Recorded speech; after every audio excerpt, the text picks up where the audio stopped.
Oh, you're filming already. Yeah, we're ready. Okay, so on the last engine video we showed you how to de-rust a block that was pretty crummy and had been sitting outside for a long time.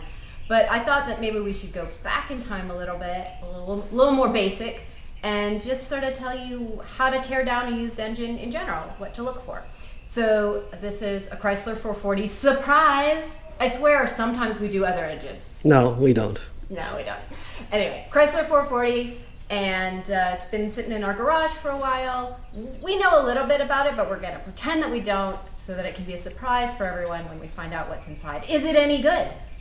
Let's find out. You know, it might be a surprise for me because it's been a long time since I've been inside this engine. Yeah, when did you build this? Like 27 years ago? 23 years ago, I think, if my brain is working. When you were just 15. Yeah, I'll give a quick overview of what it looks like. You can see it's Chrysler Corporate Blue because that's how I rolled back then. You know, pretty grungy. Oh, jeez, did you see that? Did you trip over something, Tom? I had a nice fall. This is why I'm normally the cameraman, but you will also soon see why Tom is normally the wrench man. All right, well, look at that. The aluminum foil is still there. I like the spider egg cases. It's pretty good stuff. Yeah, overall, there you go. We're gonna tear apart this engine and see what we got. All right. We'll bring it back. Okie doke. So the first thing that we're going to do is take the valve covers off. Actually, that's not true. The first thing I'm gonna do is move the spider eggs and tinfoil and stuff off of the top. Where are you gonna put that? I'm just gonna put it in the corner over here. These bolts go in the bucket. Yep, everything in the bucket. If you don't know what the bolts are for just by looking at them, which Tom does, because he owns 8,000 of these engines, you should probably put them into bags and label them. But I'm not going to because I have a Tom. If something happens to Tom before this engine goes back together, I'm screwed. Just go back to the video, play it backwards. Oh, good point. Yep. Clearly these bolts go on top. Keep wrenching as you're talking. All right, so 7/16 valve cover bolt, speed handle. Yeah, what's with that tool you're using? I like the speed handle. And I guess I should go the other way, huh? You know, modern mechanics use, cordless drills now. They just buzz everything apart real quick. Well, what's the fun in that? Speed handles are the best tool. It's true. Speed handle's entirely dependent on how fast you can do it. Which is not all that fast. We should probably customize the speed handle, get a longer stroke one. I need it to come out a little bit further. A little more leverage. Look, I can, look over here, I can take a bolt out too. See, everybody sees I'm helping. Mm-hmm. Look at that, I just took out 2 bolts with my hand. Oh my God, you're so strong. It's amazing. So it's very different to watch me do work than it is to watch Tom, because when Tom does it, it always looks like incredibly easy, and he like never slips off the bolt or anything like that. But he's been doing it for a bajillion years because he's extremely old. Since I was 9. Yeah. Last century. You know, if you are doing it and it's not going quite as easily as the people that you see on TV, don't feel bad about it. This is turning into a self-help channel. They all are. I think people need a lot of encouragement. Whoa, look at that. I don't remember all that in there. Well, I mean, they're all attached still, which is a good sign. That's pretty funny because I don't remember any of that. Maybe this isn't even the engine you were thinking of. It might not be now that I'm looking at it.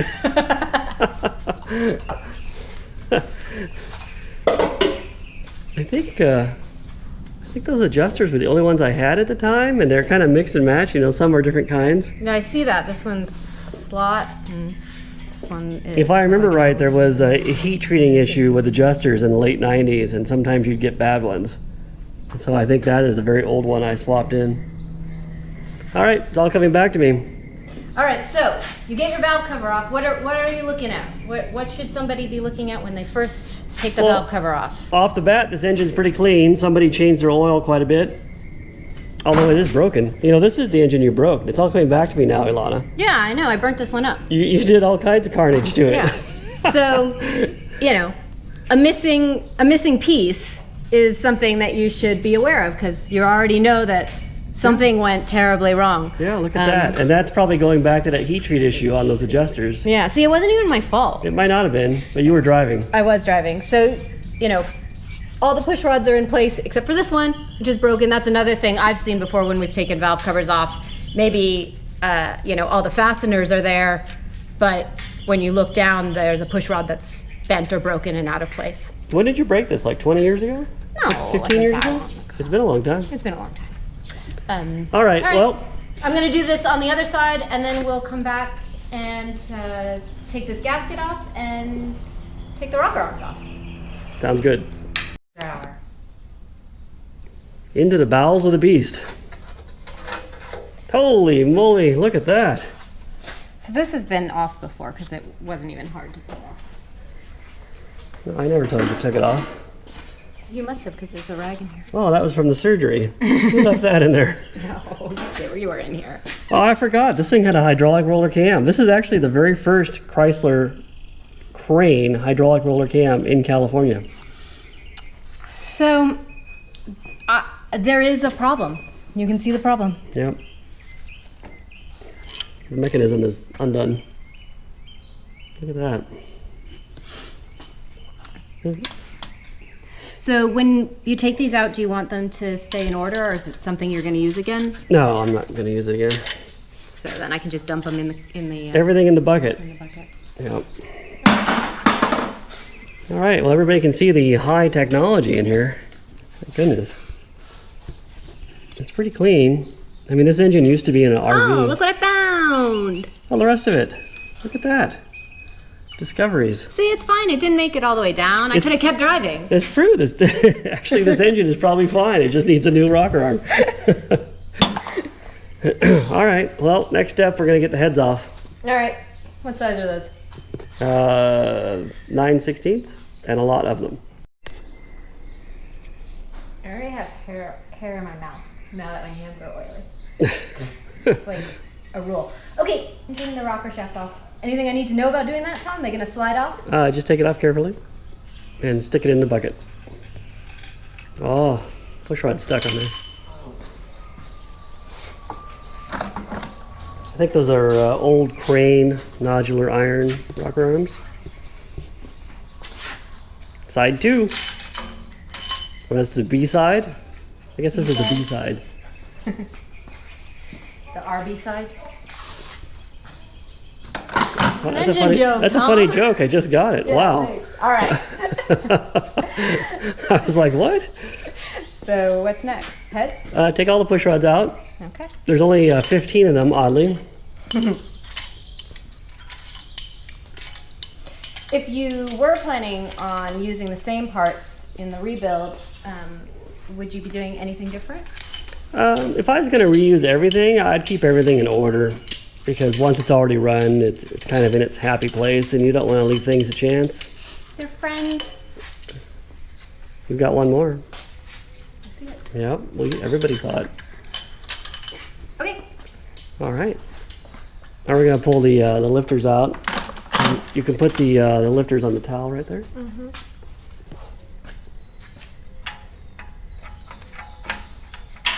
Look at these fancy lifters. They are pretty fancy.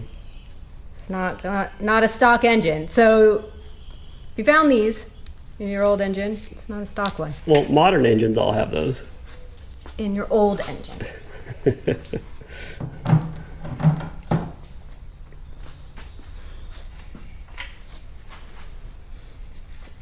Usually if you were pulling these out on an engine you wanted to inspect, you want to make sure all the rollers turn good and there's no play in them. So this is what people are talking about when they say roller lifters. Yep.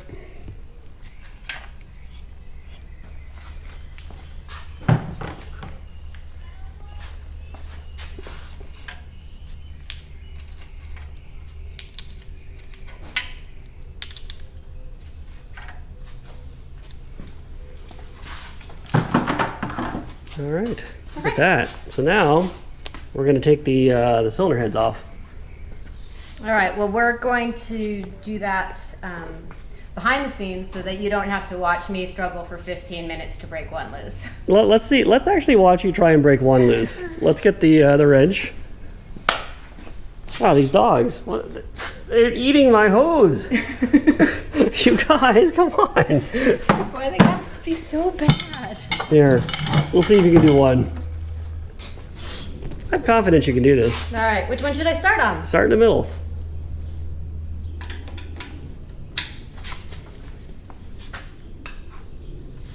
Just like that. We will bring you back when she does the other. How many are there? A lot more. More. We'll bring you back. So it's time to take the cylinder heads off, and they're pretty heavy. We switched places, if you hadn't noticed. Elana didn't want to get the cherry picker out. If I couldn't lift this, that's what I would do. I'd use a crane. I'm gonna try and pull the head off.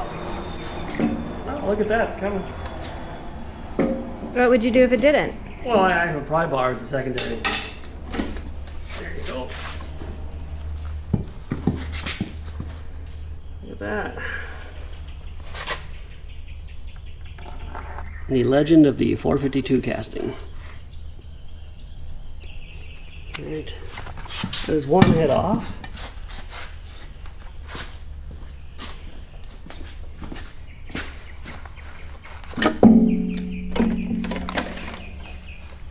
And the other one. Doesn't look too bad.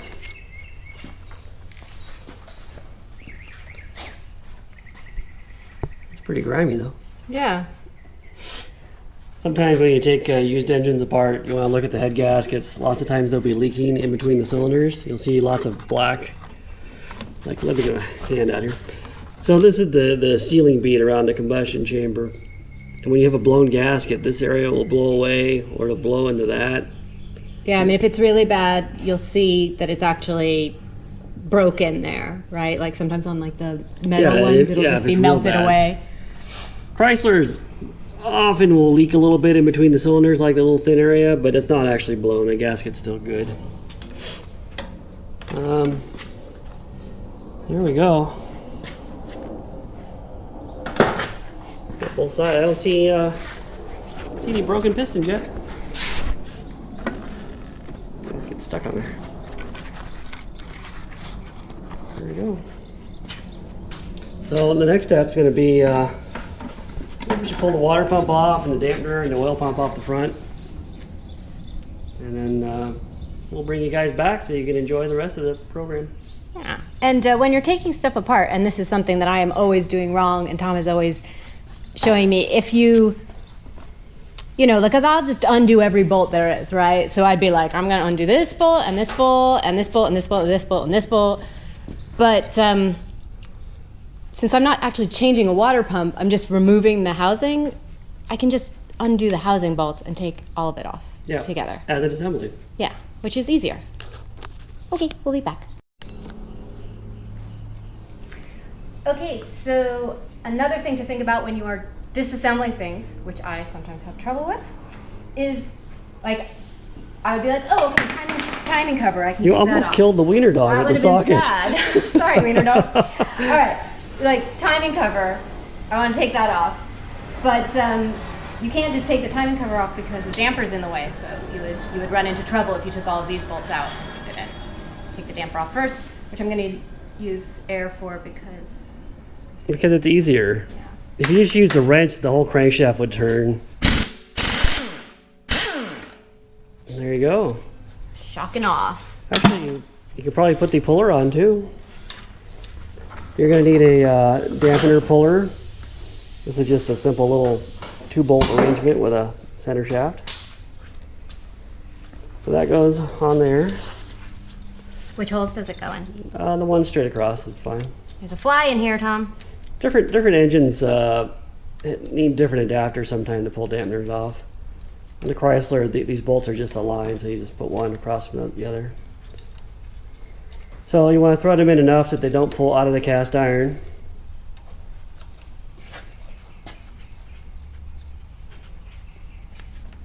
Actually, we're going to need a socket. I'll give you guys a little tour over here. We'll go to the socket drawer and hope that the 9/16 is in place. And it is. And it's a chrome socket. Don't tell Snap-on we're going to put it on an impact gun. All right, you got them in there enough? Oh yeah, plenty good. Tighten that up a bit.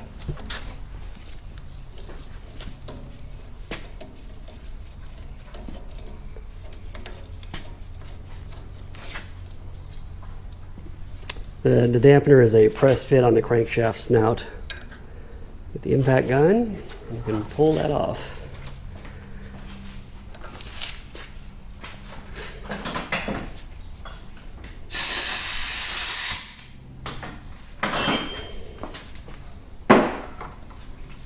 Make sure the gun is going forward, otherwise you'll spin that hole.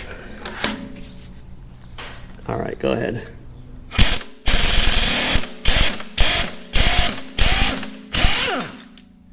And there you go. That sucker is off of there, huh? I think if you're doing a big block Chevy, I think they have the most press of any dampener I've ever seen. The Chrysler ones are not too bad, so it comes off pretty easy. Well, there you go, Elana. Now I can do my timing cover. We're gonna do the oil pan and timing cover next. Okay, we are working on some of the lower stuff on the engine. Lower physically, not lower in importance. This is everything is oil pump, which Tom swore he had loosened for me, but did not loosen enough. I can't do all the work for you. Did not loosen enough. We're going to pull the oil pump off, continuing our disassembly process. And when you're taking bolts out of stuff that's hanging, most of the time it won't fall. It's usually stuck on pretty good. Sometimes. But sometimes it does, so you want to kind of be prepared for it. And then where's a good spot to hit this guy? I'd hit it right about, let's see, how about there? Like out? Yep, it'll turn, and then you can bring it down. There you go. And on a Chrysler, the 440, the oil pump's on the outside, which is pretty handy. There you go. Put it in the bucket. We should do the timing cover, well, the oil pan and the timing cover. So, we did most of the bolts on the oil pan already because otherwise we'd be sitting here for 45 minutes. Tom, tell everybody, oops, while I get the right socket, tell everybody why you're making me crouch on the ground and do the oil pan bolts instead of just flipping the engine over, which would be so much easier. I like to see what's in the oil pan, and if you turn the engine upside down, you'll dump the contents of the pan into the engine. But this way you get to see what's in the pan in the way that it was running.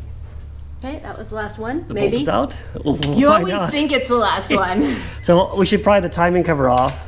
You stick the pry bar there and see if it gently comes off. We'll start with that. If it's too hard, we'll have to go up on top. Yeah, see, somebody glued this on.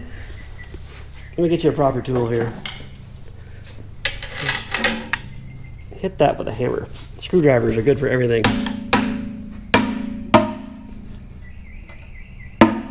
This is why we don't have a Snap-on sponsorship. It's pinchy. Actually, those screwdrivers have held up very well. I know, we should have a Snap-on sponsorship. We've really been testing them. There you go. Timing cover is off. That's a seal. Timing chain, camshaft button. This is a little thrust button for the roller cam. And oil slinger. All right, let's do the oil pan. All right. It's very likely you'll have to do some tapping action here. I'll hold the screwdriver if you can tap it in there. Here, we'll use multiple angles. Hand. Here we go. Stop. So you want to be gentle getting your oil pan off. Try and flex it. There you go. Another place. Stick it in there. You want to break the seal without bending the oil pan too severely. A little flex. Oh, it sounds better, doesn't it? Oh, that's a good sound. That's satisfying. Yeah. All right. Go ahead and cradle the oil pan. We'll walk it around. freeing it up. And there you go. And now we can look in the pan and see what we got. No rod bolts? No, I don't see any big chunks. Pretty clean considering how old it is. We got a little bit of sludge. Nope.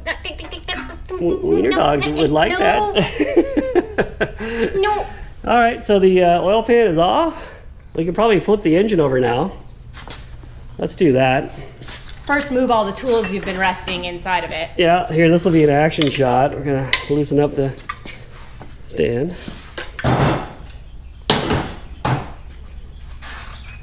All right, you're gonna have to hold that so I can flip this over.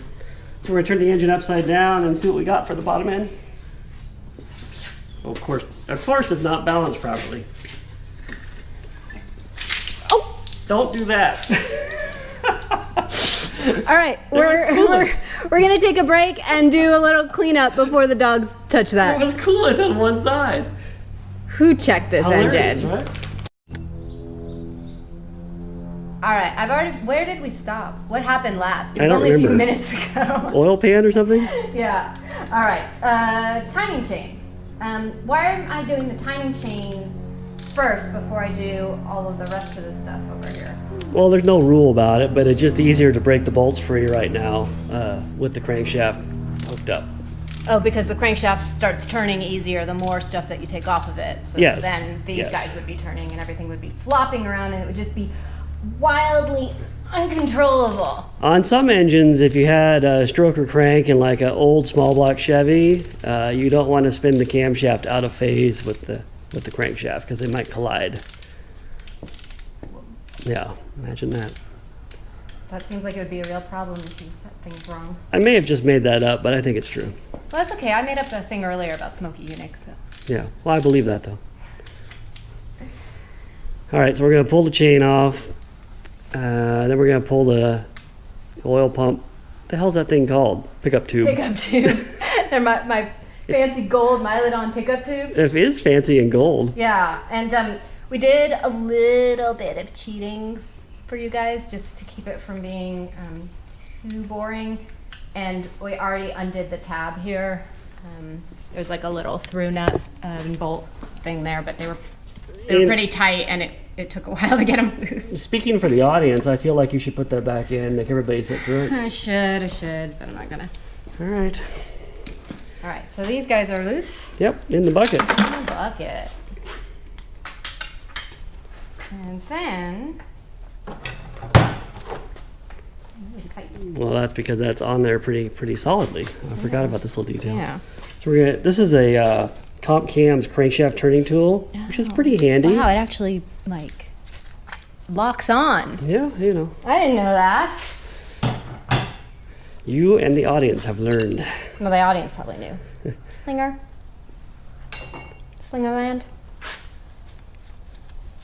Try and make the camshaft stay in there. You see how the camshaft came out with the gear? Here's a tip for making that stay. Actually, I don't know if I can. Now that I said that, I need a bolt. Yeah, which one? The camshaft bolt. Here, this will work. Give me this bolt. Okay. So, I have no idea where the camera was just pointing when I did all that, but here's a way to. You still don't know where it's pointing. Apparently.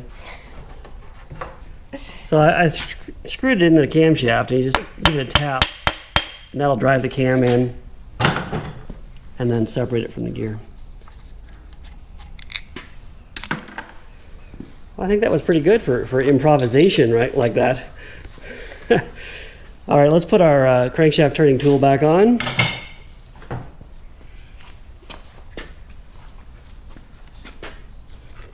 Pick this guy. Oh, the little skinny guy? Yeah. This is made to fit different crankshafts, so you got to pick the slot that matches the crank you got. Snug it down a little bit. Now we'll do the oil pickup tube. Oh, yeah. So, I have a suspicion about what's going to happen, but I'm going to do it anyway, just so that you can share the joy of discovery with me. Yeah, on a Chrysler, these are threaded in right there. Oh, look at that. Another obstacle we didn't plan on. Better move that wrench.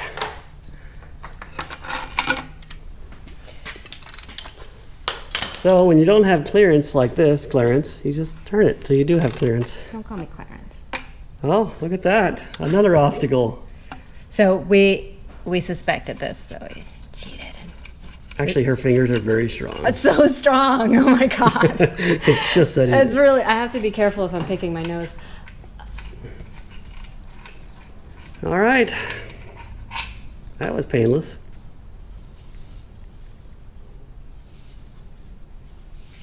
All right. That is some exciting action right there. And then we'll position it. We're going to try and take out one piston and rod. Here's the socket of the appropriate size. And if you're taking apart an engine that has not been apart before, you want to make sure your rods are numbered, like the cap and the main part.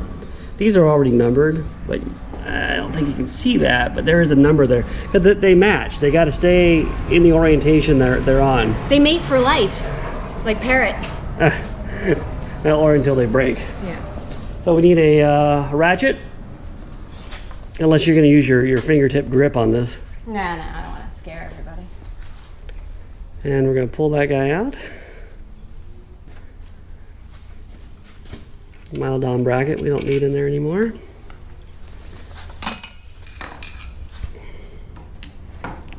Boy, tools are flying over here. Well, the socket was stuck on. My hands are too greasy to get The it wiener off. dogs are really not helping. Yeah, well, they're exhausted from all the disgusting stuff that they brought into the garage earlier today, off camera, thankfully. So we're going to break the torque on those nuts. These are rod nuts. They're torqued to 50 foot-pounds on this application. There's one.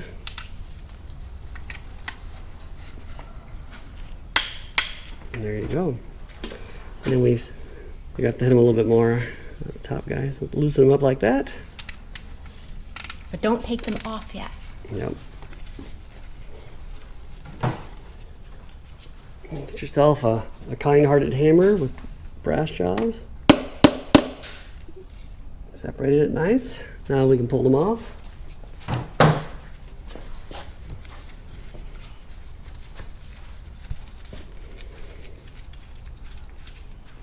There's always more threads than you think.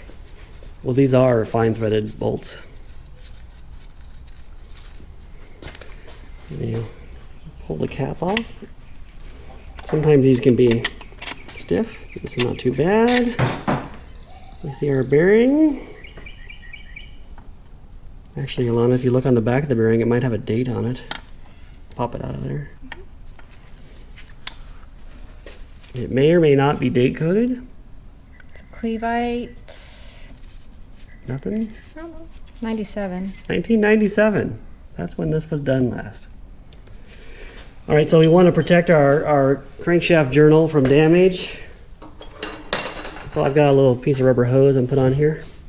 You can also buy really cute little rubber feet to stick on there. Yeah, they make little tools for this. That way, when you drive the piston and rod assembly out, it won't drag on the crankshaft. Actually, I'm going to hand the phone off to Elana. Yeah. And I will remove this.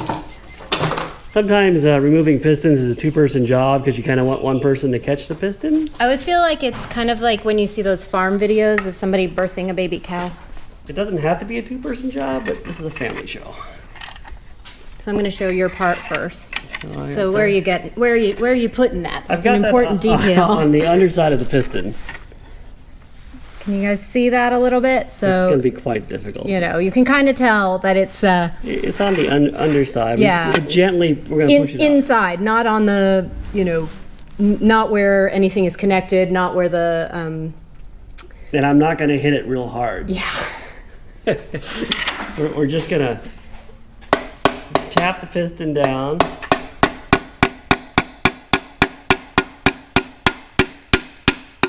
And I'm also pushing with my other hand so that it goes faster. And so you can see the hose doing its job. That was a bearing that went down. All right, I'm gonna go down to my spot.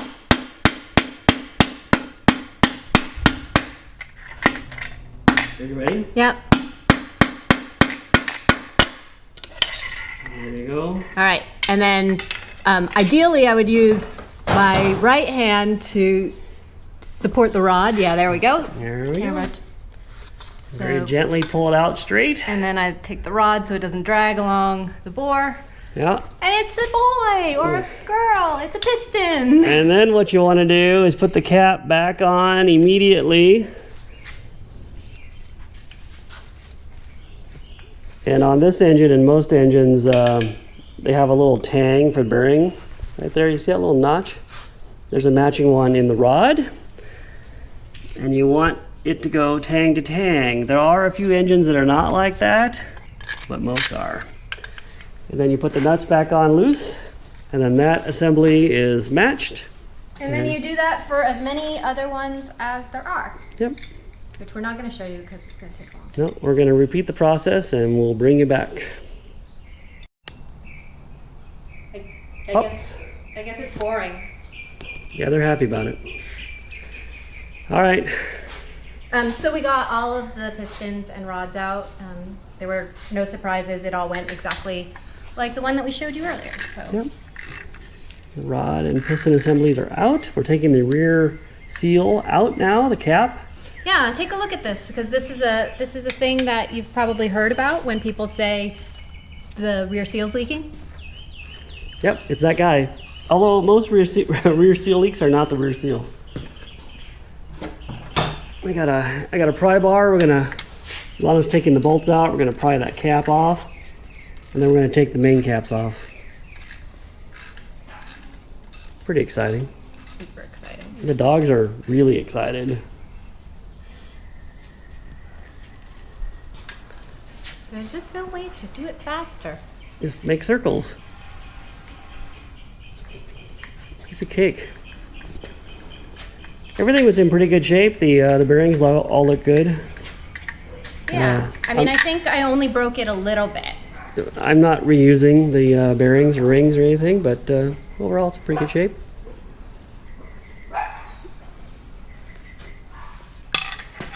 All right. A lot of newer style engines don't have this kind of seal arrangement. This little bolt-on cap is like a Chrysler. Very old engines, most from the 50s had this.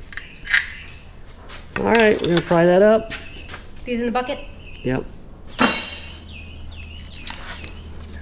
There you go. You can see what she looked like.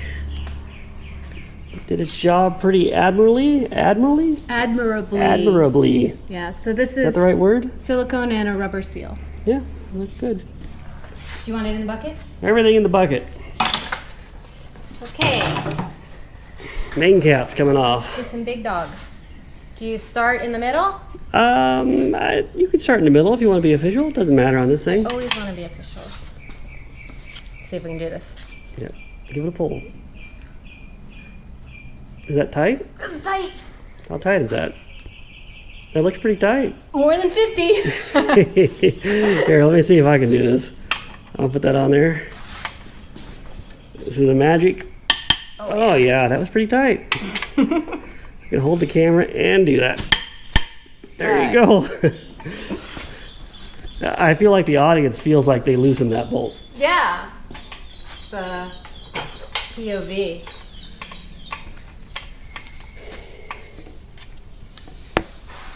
You've got the engine crooked now. It bothers me.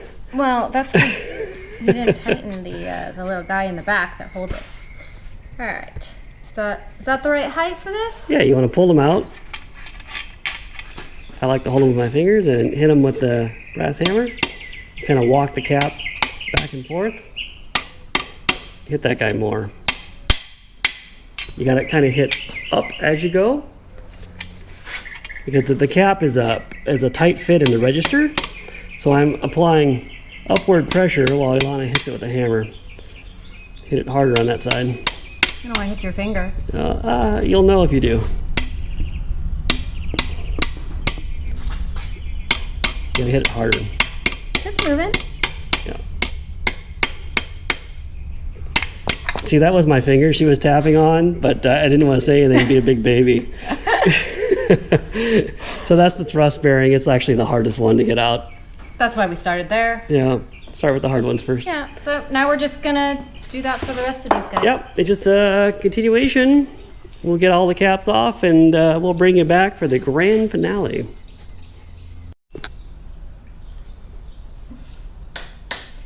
All right, last main cap here. We got all the other ones out. Looks pretty good. Yeah, nothing was damaged. All our bearings looked good. Look at that bearing. God, if nobody was watching, I'd reuse that. Too late now, you showed it to everybody. We're going to take the crankshaft out and the camshaft. All right, I could do it, but... The crankshaft turns nice, like it is. But it looks heavy. You don't want to lift that? You know, if it was just a stock crank, I would, but it's a stroker and it's bigger, and so, you know, I'm going to say no. I'm going to say no, I don't want to do it. I can probably lift it. But that didn't look too light, though. Well, I'm not putting it back in like that.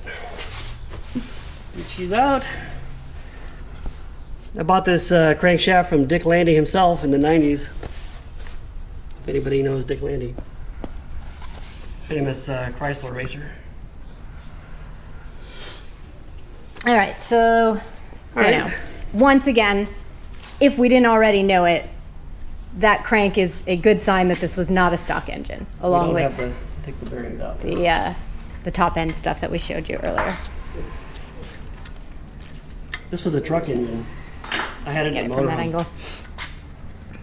There we go. Thrust one out. Need a tool for that.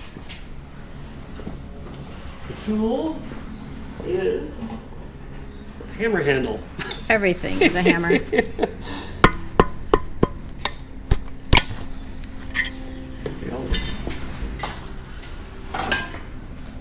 All right, let me flip this over.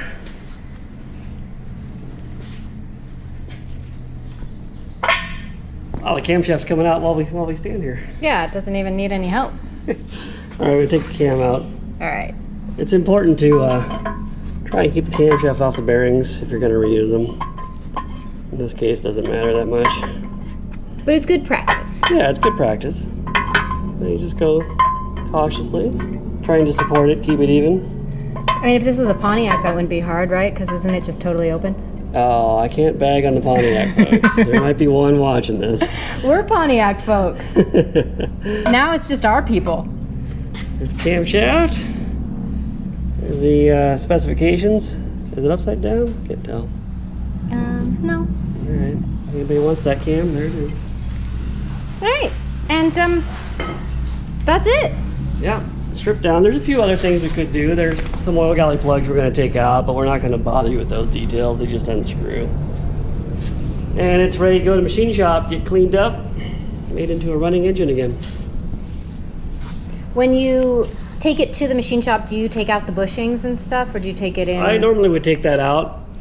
I'm probably going to reuse that one because it's a bronze one and it hasn't been in there that long. Yeah.